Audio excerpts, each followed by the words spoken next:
एक शख्स की मोहब्बत बताती है कि आप कौन हैं, आपकी औकात क्या है, कितनी बर्दाश्त है आप में, कितना ज़रफ़ है आपका, कितने रहमदिल हैं आप, कितना गुस्सा है आप में। दर्द किसे कहते हैं, एहसास क्या चीज़ है, मांगना क्या होता है, झुकना क्या होता है, गिरना क्या होता है।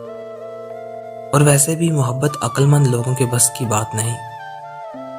मोहब्बत के लिए बेवकूफ़ और कुछ पागल होना पड़ता है।